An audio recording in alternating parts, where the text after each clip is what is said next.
Okay, if everybody could please be seated.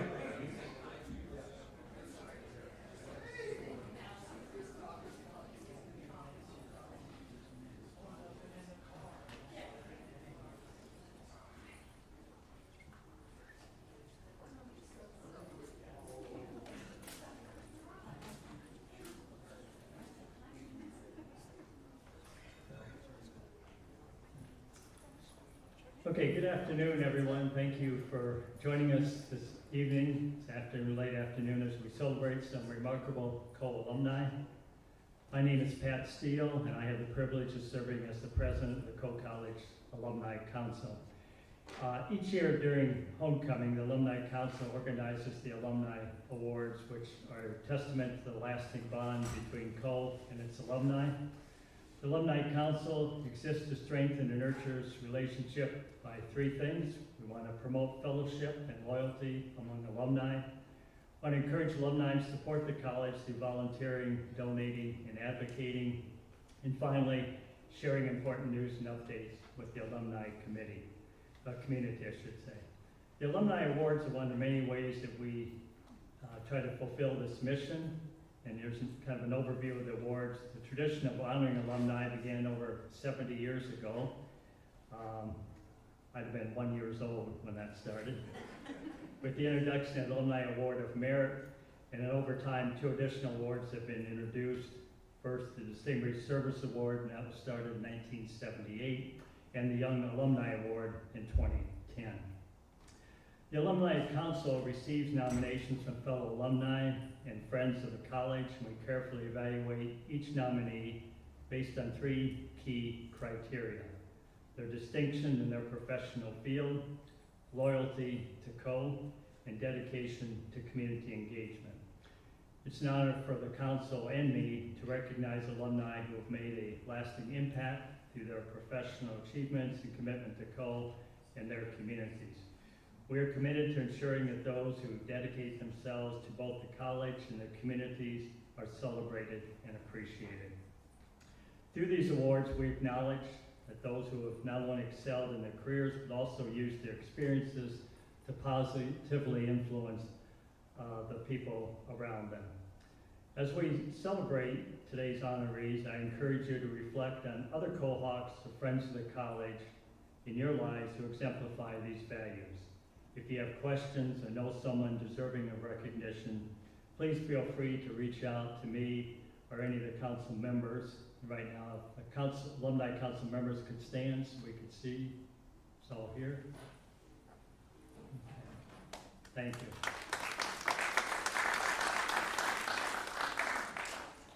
And honorees, those are the people that voted for you, so. So please feel free to reach out to me or any of the council members, our co-staff members, as we'd be happy to show you how you can nominate people for these awards. Now, let's turn our attention to today's honorees. And our first award recipient is the Young Alum Award. That's Anna Hegland, class of 2013, and she'll be presented by co-provost and dean of faculty, Angela Ziskowski.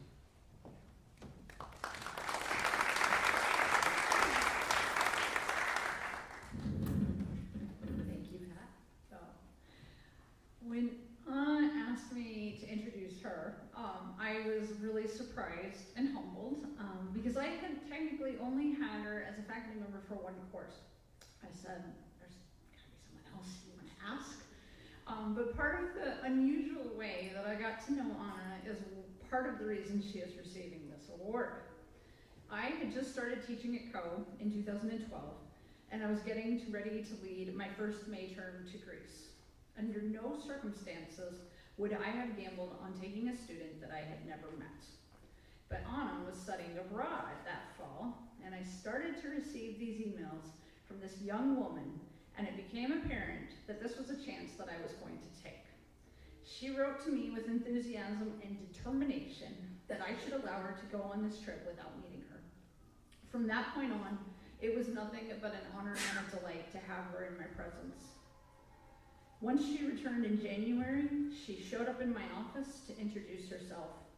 In the months leading up to the trip, I saw that Anna was an excellent student, always prepared with whatever unusual requests I might have made for materials before our departure.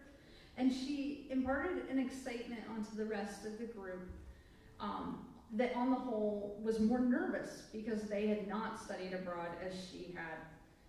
And as is typical of any foreign travel course, one gets to know the students in a very different manner than they do in the classroom. But even in that circumstance, Anna still stood out from her classmates.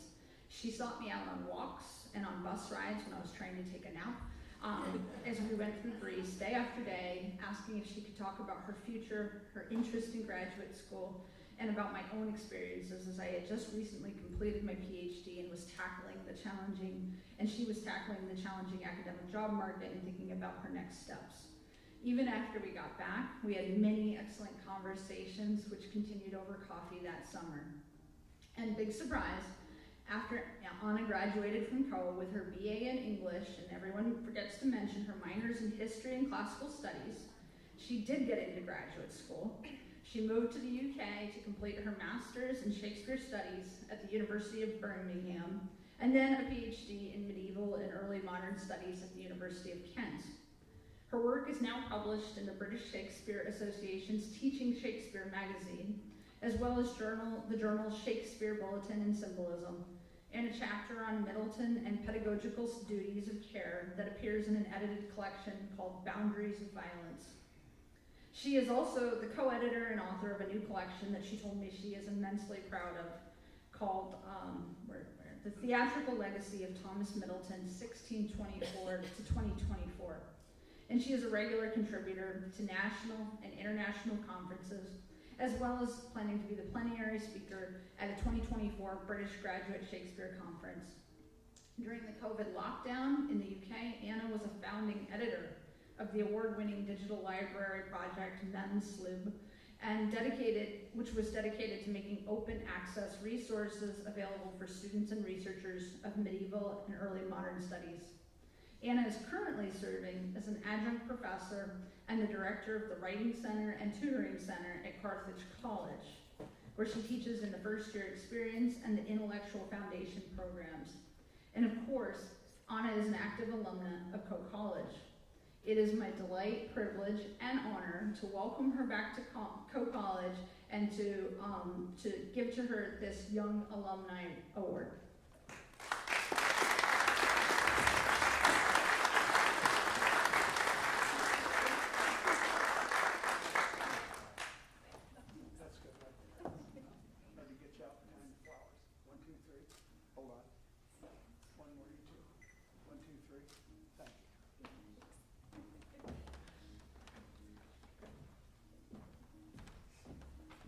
For those of you wondering, the Theatrical Legacy of Thomas Middleton, 1624 to 2024 is available at all of your local bookstores, as well as Amazon and the Routledge website.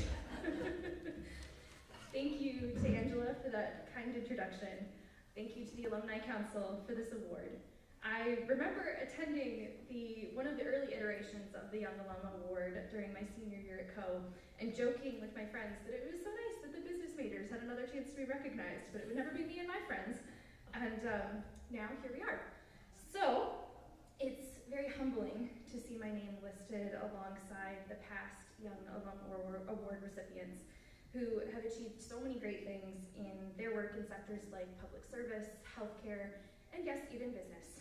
So the successes that I'm being recognized for, I think, are largely academic and would not have been possible without my professors like Angela and others in the departments of English, theater, history, and classical studies.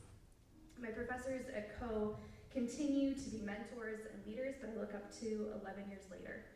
Whether I've had questions about graduate programs, research, or job opportunities, or I've shared good news about funding, promotions, and publication, my Koh network has been there for me. When I was told in my first job after college not to go to grad school because it was somehow quitting, or it was a return to my comfort zone, a phrase that I still don't really understand, my professors encouraged me to go anyway and helped me compile strong applications for programs that both excited and challenged me. Because of my experience with Co's May term trips and that semester abroad, I felt prepared, or maybe it's better to say brave enough, to move across the ocean for graduate school. Between my MA and PhD, I spent nearly 7 years in the UK conducting interdisciplinary research. Medieval and early modern studies is really just a fancy way to say Shakespeare in my case. And I spoke at venues like Shakespeare's Globe and led student field trips to historical sites and archives like the library and special collections at Canterbury Cathedral. Since earning my PhD, I've been lucky enough to join my former professors at conferences and to have them cheer me on through the work of writing, editing, and publishing new and collaborative work in the field of early modern drama, including that recent collection on Shakespeare's contemporary dramatist, Thomas Middleton. It was a little surreal to walk into the library today and find my book on the shelves. And so in many ways, I'm experiencing some full circle moments. This year I published new work on topics I was first introduced to at Co, and edited essays from academics who I cited in my literary theory class in Hickok Hall. In 2009, I was doing handstands during the Writing Center Fellowship competition, and in 2024, I now direct an undergraduate writing center myself. Without a doubt, Co helped me build the groundwork I needed to succeed and develop skills that I use and rely on every day. As I reflect on my experiences at Co and after graduation, I'm reminded of what a special place it was and is for me, in part because of the value the faculty placed on my classmates and my ability to follow our many interests. I remember seeing favorite professors in the seats of the Dow's Theater during a performance and being thrilled that they would come watch us on a play that we had worked so hard on.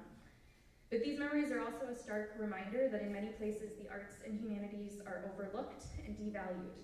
They face major funding cuts, and programs and faculty positions are eliminated on what feels like a daily basis. But the arts and humanities are also the lifeblood of society. They're crucial to our ability to think critically and act compassionately with care for our communities and an eye toward a brighter future. This is what Co made possible for me. It is the energy I try to bring to my own classroom, and it's what I see in my students today. Because of the precarity of working in the humanities, I very often feel not as successful as a young alum award winner perhaps should. But Co also introduced me to scholarship and ideas that I found energizing, and I am so privileged and proud to engage with that work every day. I cannot imagine my life without Co or my life without the humanities. I am grateful to Co and the Alumni Council for using this year's Young Alum Award to highlight and recognize the importance of the arts and humanities and to remind current students of the value of a humanities degree from a liberal arts institution. Thank you.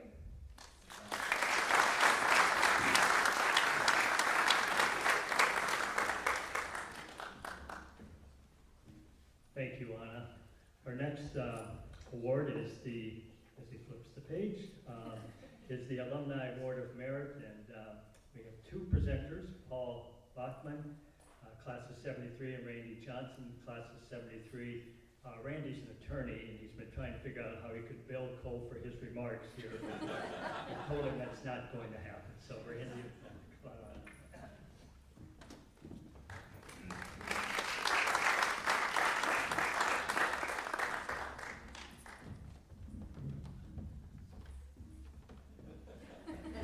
I'm Randy Johnson. Far right is Paul Bachman, and obviously, in honoree is Kenneth McMartin. Paul, Ken, and I all met our freshman year. We were all residents of the second floor of Armstrong Home. Ken was on one end, I was on the other end, and Paul was in the middle, which is different than what we have right now. The interesting thing about second floor of Armstrong was on that floor, all the guys were either very tall or very incredibly intelligent. When I was certainly honored when Kenneth asked if I could be one of his presenters.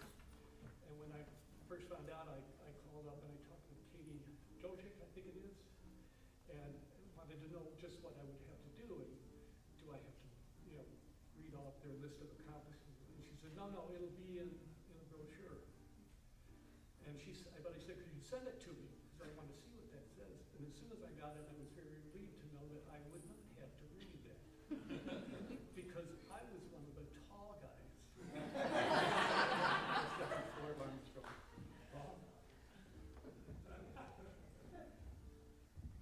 That's right, you were one of the tall guys.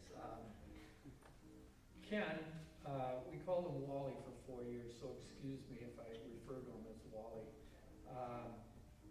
We had our 50th reunion last year, and we were sitting around talking about old times, and as you may have read here, Ken has created an antidote for methanol and ethylene glycol, for the poisoning by those two things, and it's been a very important creation. It was accepted as the worldwide method of treating those things 25 years ago. So I think it's safe to say that his work has saved lives and probably returned people to good health that otherwise could have been pretty grim. So we're very proud of Ken for that. And so last year, we were sitting around sipping Prestone antifreeze, because we can do that. And talking about old times, and we had to touch on this famous scavenger hunt that our fraternity did. And it was, we had the pledges, Randy and Ken and I had to, along with the other pledges, had to get 100 items within 24 hours. And one of the items that one of the active members wanted was a hubcap for his 1967 Pontiac Le Mans, because he was missing a hubcap.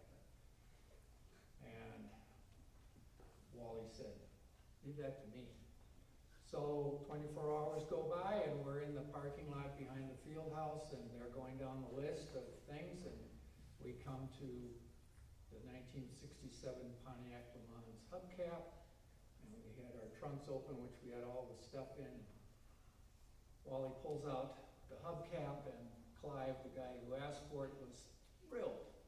And his car was parked just a few spots down, so he runs over and he's pounding it onto his car, and we're kind of laughing, and the active members thought, what's going on? And they said, Clive, go look at the other side of your car. So that was, he was a clever guy. Besides being smart, he was clever. So, Ken, Dr. McMartin, we want to give you this well-deserved award. And we thank you for helping us both get through calculus and others to get through chemistry.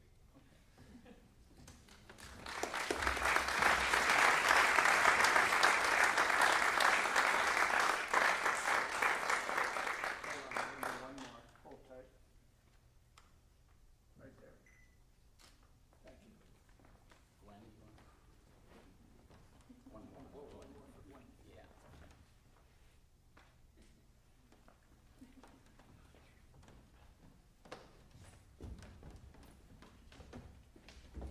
Okay, well, that was one of the cleanest stories that Paul could have told.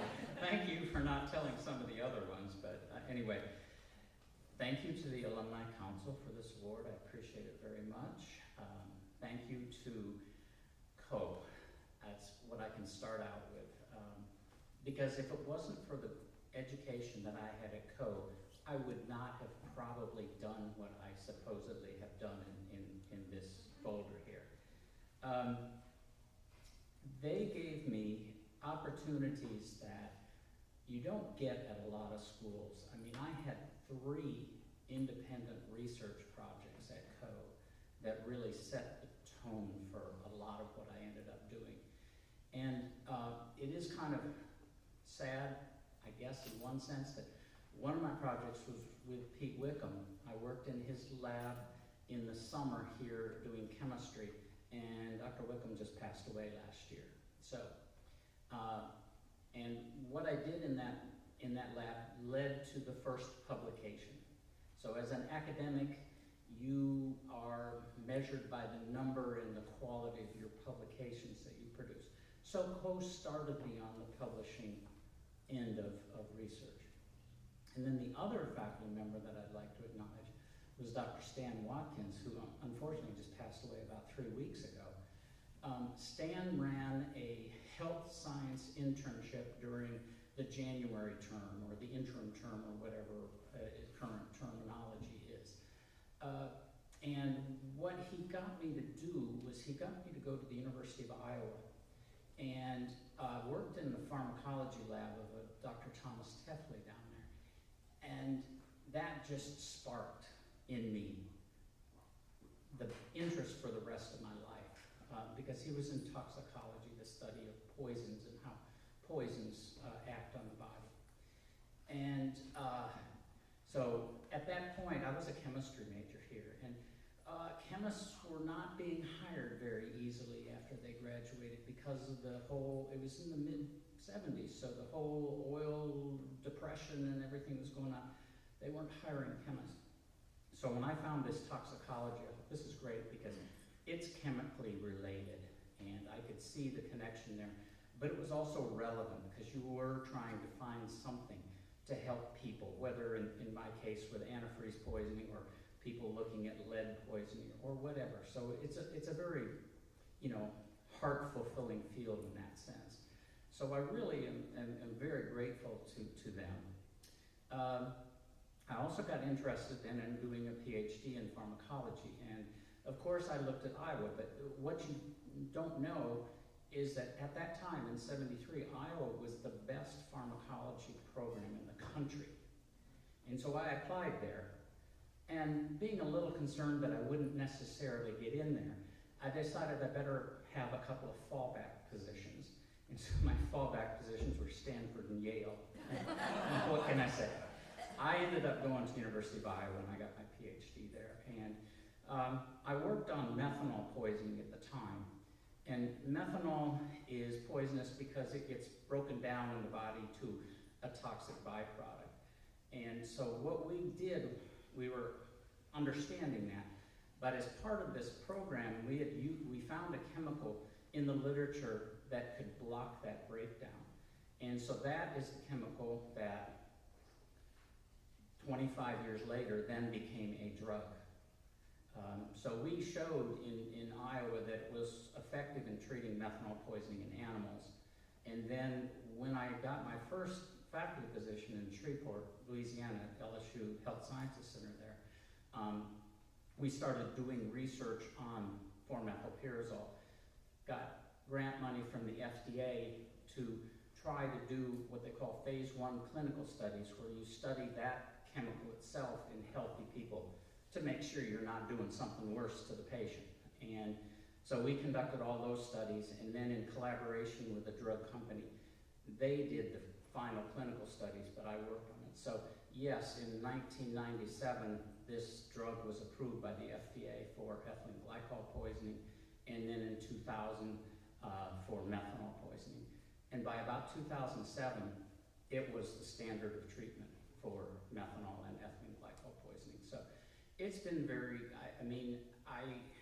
when I talk to students about what I do and everything, I try to explain to them that you have to understand how something causes the problem, and then maybe you can figure out a way to treat that problem.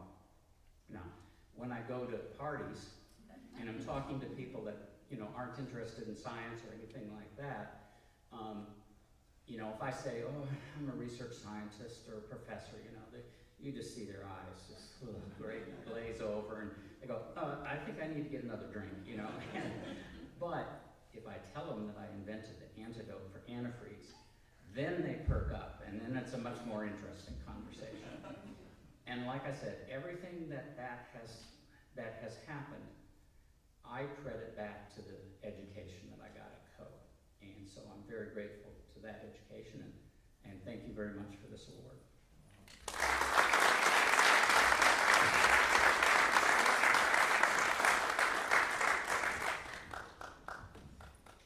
And those remarks were absolutely apt, and Randy, you were the tall ones on that floor, so anyway.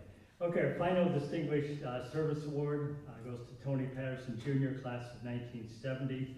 He'll be presented by his daughter and Secretary of the Board of Trustees, Kristen Patterson Lenz, class of '96.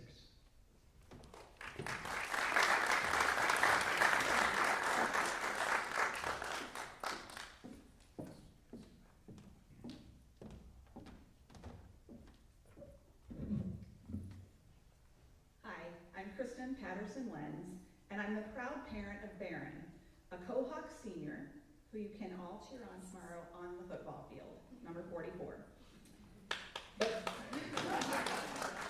But this Kohawks story started years before today. I attended Co as well, graduating from 4 amazing years in 1996, where I met my husband Brian and many lifelong friends. One of the best friends I met while on campus was Roby Hickok Kessler. Roby always said she was born under a bush on Co's campus. She really wasn't, but she loved to say that she was. I wasn't born under a tree on campus, but I did begin my Co story as an infant as well, sleeping in Armstrong Hall when my parents brought me along for Board of Trustees meetings. And a side note, tonight I just met Randy Johnson, who told me he was there the night I was born. So he was playing basketball with my dad in Dallas. So that was an interesting addition to my story as an infant. My dad, Tony Patterson, joined the Co-Board in 1974 as the youngest member to serve. He began his long years of service to this college even before he graduated, representing the student body as vice president, assisting on boards that devised curriculum, and even traveling back east to help in recruiting future students. His most recent affection for Co was served with his advising and leadership in the Center for Health and Society.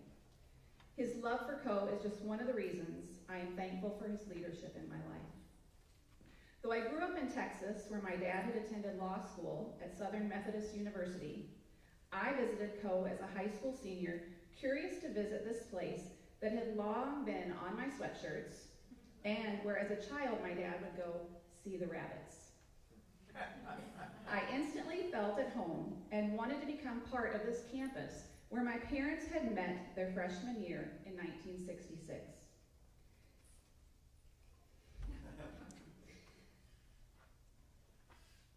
We're supposed to be the one that cries, not me. That visit secured my future in a way that has continued to bless me, and as it has blessed my dad and alumni since 1851. Just this past week, as I was treasure hunting for antiques, I found a special one, an acorn, a Co-College yearbook from 1916. Inside was an amazing time travel to the campus and students of the past. On one of the first interior pages was written this: Co-College, since its foundation, has endeavored to set before people the real value of a college education, not as expressed in dollars and cents, but as expressed in the enriched and broadened lives of its graduates. To Co come young men and women desirous of learning the fundamentals of true living, as well as obtaining the knowledge and mental equipment essential to gain a livelihood. The aim of Co-College now, as it ever has been, is to give the power of expression to those possibilities that lie within its students, to develop in them resource, originality, discernment, and responsibility, and to hold up before them the ideal and effectual Christian life. This college, for my dad, did that. It helped him obtain the knowledge and mental equipment essential to gain a livelihood. And in kind, he has been able to give back to Co in meaningful ways as a lifelong donor. But what he truly got was the other part of this declaration. He learned some fundamentals of true living and the power of expression to the possibilities that lay within him, and that is what brings us here to truly celebrate and honor him today. If you are in this room because you know my dad, then you are one of the abundant number of people who have been touched by his presence in your life. You see, my dad is a collector. He and my mom collect art, books, and antiques, but most of all, they're a collector of people, of friends, of stories, of experiences and memories and ideas. And his collection broadened and continues to do so to this day because of Coe College. I know many of you working at Coe today, all of you friends, my mom Mary Lou, my 3 siblings, and the 11 grandkids that call him Papa would agree that his gifts bless us all. My dad has never-ending curiosity. Tony Patterson is a true believer in possibility. Seeing the good is his default mindset. His faith in Christ is foundational. One of his biggest gifts is the ability to bring people together, find common ground, and connect. He is a hard worker, dedicated, and not afraid of a challenge. He is adventurous, brave, athletic, and outdoorsy. My dad is a voracious reader and a history buff. We share a favorite co-professor, Don Licio. And my dad, still to this day, will say, like I've never heard it before, "Did I ever tell you about the 100% I got from Dr. Licio on that final?" Tony Patterson is creative, known to write a poem here or there, concoct some new recipe, or color a few pages. He has great insight and is full of integrity. My dad is an amazing listener and has the biggest heart for others. His time here on this campus was integral in developing and cultivating these attributes. As you gather with him this weekend, he can share with you more of the ways. He is an amazing example of how once you're a Kohawk, you are a Kohawk forever. I'm so thankful that my dad stayed involved here, mentoring me just by his example of how to live a life of service in his home, in his community, in his world, and to his alma mater. By doing so, he not only gave me a great example to follow, but he also gave me the wonderful gift of Coe College in my own life. Thanks, Dad. I'm so proud and so honored to introduce you tonight.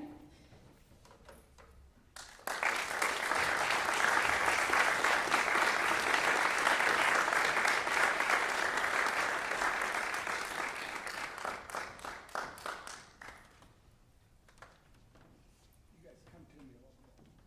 That's good. All right, 1, 2, 3. Hold on. We'll do one more. Hold on. Right there. 1, 2, 3. Thank you.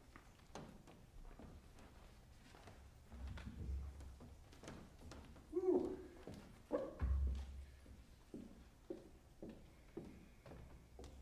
I'm getting old, so I may need to read some of this. What could be better than having one of your daughters make such an introduction? I love you.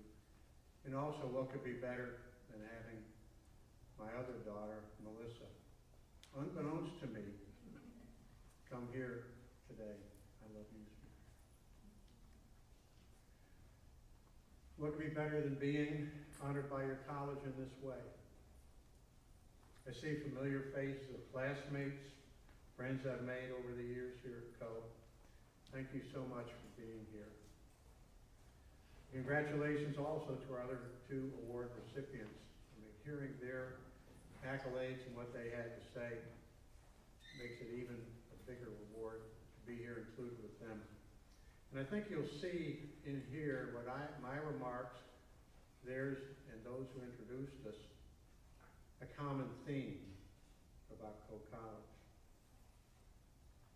In fact, I was thinking there, as Kristen was finishing her remarks, that what can be said any further than that?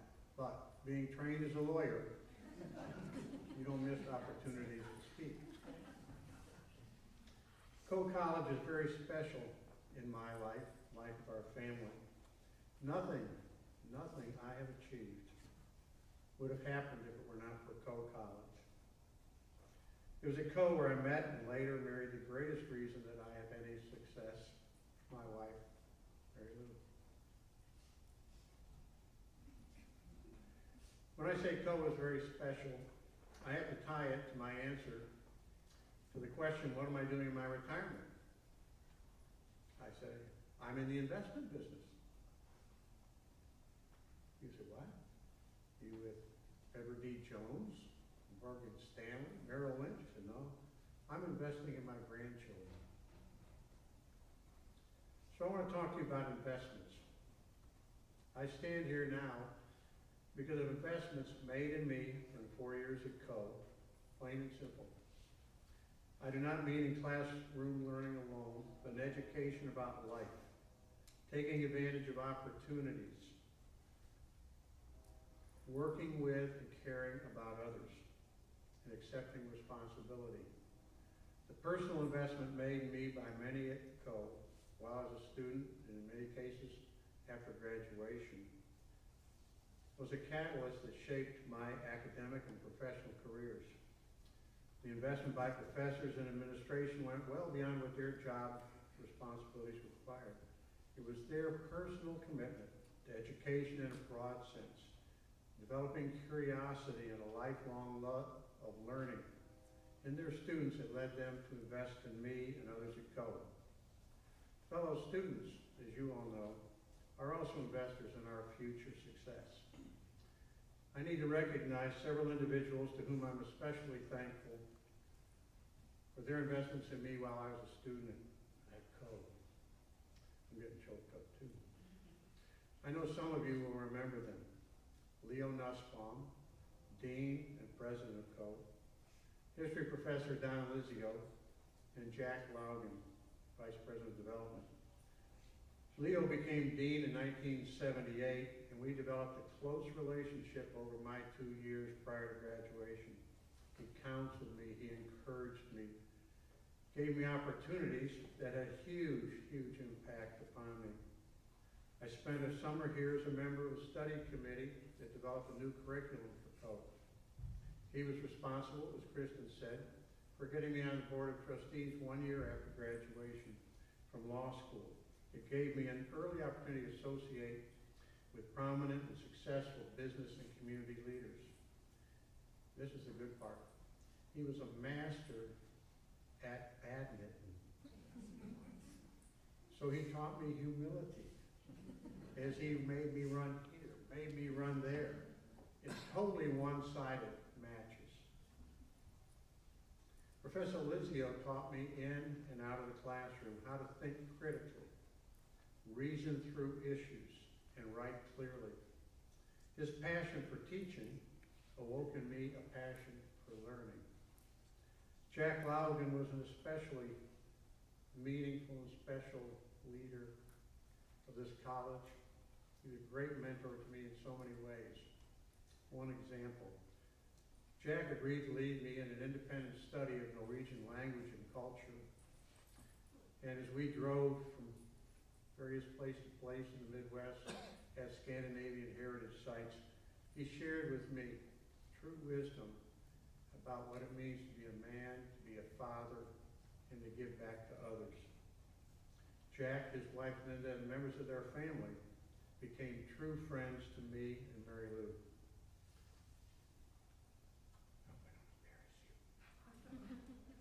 Another person who may not have intended to invest in me, but did so, starting in our freshman year at Co, and continues today, is Ed Walsh.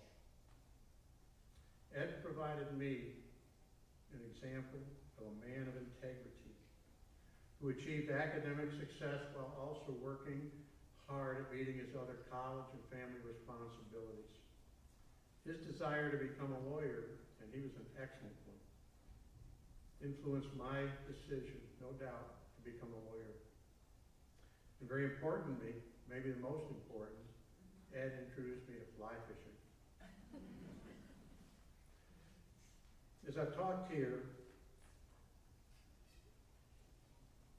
I hate iPads.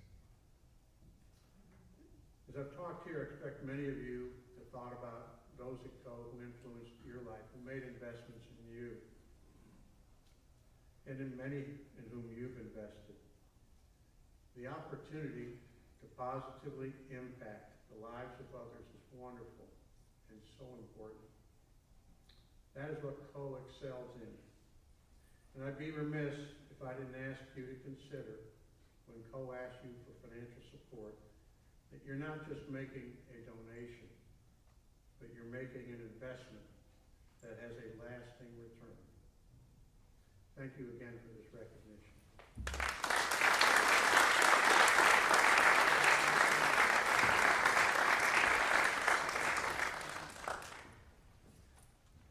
Well, congratulations to our award winners. Thank you, presenters, and the Alumni Council, and those who submitted their nominations. I think as a co-hawk, you sit in this room, you listen to that, and it's a feeling of very great pride, the impact Co has had on the lives of so many people around the world and accomplishments of its graduates. So it's a very proud moment. So we will conclude today with brief remarks. I shouldn't say brief remarks. You can decide the length. Sorry. Okay, our 16th president, Dr. David Hayes.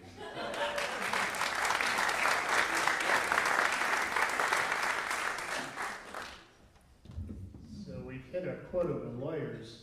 So Pat put a clock on me, knowing that sometimes we go a little long. So I guess this would be the closing arguments.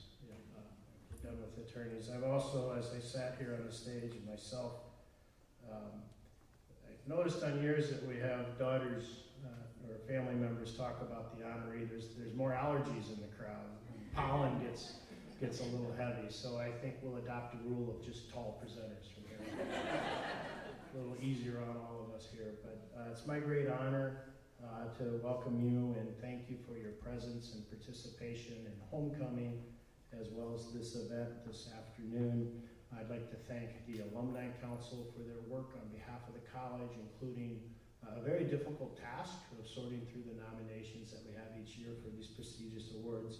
And I think your work this year has been certainly proven to be wise and spot on with these three incredible individuals and what they've done with their lives, both personally and professionally. Homecomings are important at a place like Co. It's about friends and rekindling relationships from those during your time at college. It's also about rekindling your connection to the college. It's about bookstores and gift shops and getting a new t-shirt to replace that sweatshirt from 1974. I was asked to put that in there by the spouse of a graduate. It's about the football game, and hopefully Barron's getting good rest tonight so that he has a good game tomorrow, as I'm sure he will. But it's also to affirm why we do what we do here at Co. This is the reason we exist. Co is a little unique in that its mission statement speaks to our commitment to graduates. And we suggest that we will measure the success of Co by the success of our graduates. And as such, I think all of you in this room who are alum, and with particular celebration of our three honorees, it speaks volumes to how Co prepares graduates for lives of personal and professional success. And if you'd allow me, just let me touch on three distinct attributes of our honorees, also build upon some of the thoughts shared by their presenters. With Dr. McMartin, received international recognition for research and a career that is responsible for so much more than what we discussed here tonight. But in that one drug, he's responsible for scores of lives saved around the globe. That's extraordinary innovation and creation, and it reduces the harm from an otherwise common risk. And so we think of innovation and creation as a part of the Co world. In Tony Patterson, believing in the possibility, we see a distinguished career in the law, in healthcare, and it speaks to service and community. Service and community for me, when I think of Tony, I cannot separate Mary Lou from that image. I always think of the two of you as a team. The first time I met you, we were together. And I think when we discuss community at Co, we include family in that description, and who better to represent that than Kristen Lenz, presenting her father. And if we reflect on that, both served as trustees, both met their spouses at Co. They've had siblings attend the college within the larger family, and children and grandchildren here at the college as well. And finally, in a rapidly changing world, we find a common understanding by examining and considering those who created and explored in their own times, helping us as we frame the questions we all hope to approach with answers. It's a shared thread of our humanity that we go seeking for the whole question of human existence and reflection of our time. Co puts a unique story on this with our honoree as our young alum. I'm told Middleton did some of his best playwriting when the theaters were forced closed during the plague in the 16th century. Our Kohawks spin on that is our Middleton scholar founded an award-winning online digital library during the pandemic of our own time. Innovation, community across generations, developing wisdom and insight from prior creative works. Our graduates here today that we honor demonstrate the enduring foundations of CO. It affirms our commitment and our mission, and it also speaks to the need to innovate and create and expand at CO as well as in our own personal lives. I thank each of you for being here this evening. I invite you to dive in deep to all that homecoming offers. Breathe all of CO in.